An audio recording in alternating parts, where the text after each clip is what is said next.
Hey, what's up everybody? It's your boy Tristan Barrocks here, the digital storyteller, and I'm super excited to be with you once again for another episode of Cinecut, where we'll be talking about how to change the mount on your Z-Cam.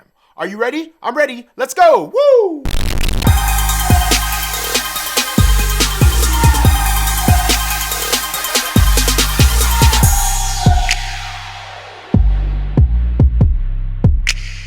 So many of you that follow me know that I'm a proud owner of the Z-Cam. It's one of the best purchases I made last year, and I've really begun to love this camera in many different ways. Hey, listen, keep it clean.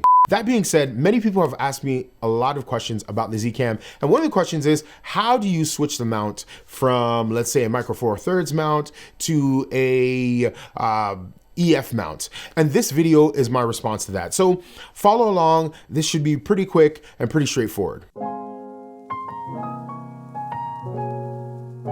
The first thing you want to do is you want to grab the box, open it up, and make sure all the contents are in there in order for you to actually do the swap. Make sure that there is an Allen key or wrench or screwdriver inside of the box, that the lens mount is also inside the box as well, and the screws that attach the lens mount to the body of the camera are included as well. They should be in some sort of black sort of folder or envelope within the contents of the box. You can look through the box and see if there's any instructions included, but since you have this video, you really don't need those instructions.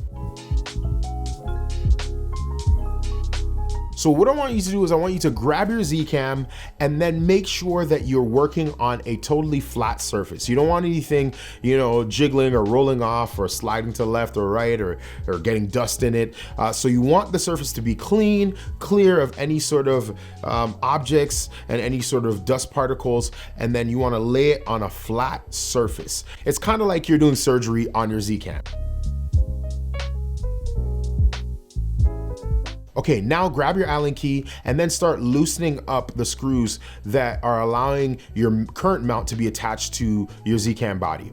Now, once you loosen those screws up, make sure you don't lose them. Make sure they don't roll off the table or roll into a crevice or into a shag rug or anything, because you may need that for later when you want to reattach this same mount to this body or another Z-Cam body. Remove your old mount from the Z-Cam body and be really careful, because your sensor is going to be exposed. You don't want any of the screws to drop onto the sensor. You don't want your screwdriver to drop on the sensor. You don't want anything to even be close to the sensor. So it's really important that you are very careful at this moment, because you want to make sure that nothing is going to touch the sensor or even come close to the sensor. Once you take off the old mount, at this point, I would suggest that you get like a dust blower or whatever else, and you just blow really gently onto your sensor to make sure that there's no obstructions, there's no dust particles that are even close to your sensor.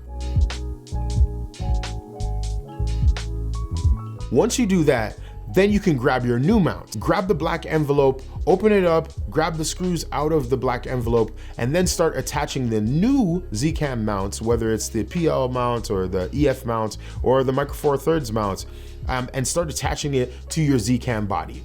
Be very careful at this point as well. You don't want to over tighten any of the screws. You just want to tighten them until they're nice and secure and the mount is nice and secure. Now, once you attach the new mount to the Z-Cam and you tighten the screws, not over tightening, just tightening them enough, then you're good to go. All you have to do now is just test out your lens with your lens mount on your Z camera, and turn on your Z camera just to test everything out and make sure everything's functioning the way it's supposed to be. And that's it. That's how you switch from one mount to the other on your Z-Cam. Until the next time, stay creative, stay amazing, and if you have any questions, comment below, like, share, and subscribe to the channel. Peace! Woo!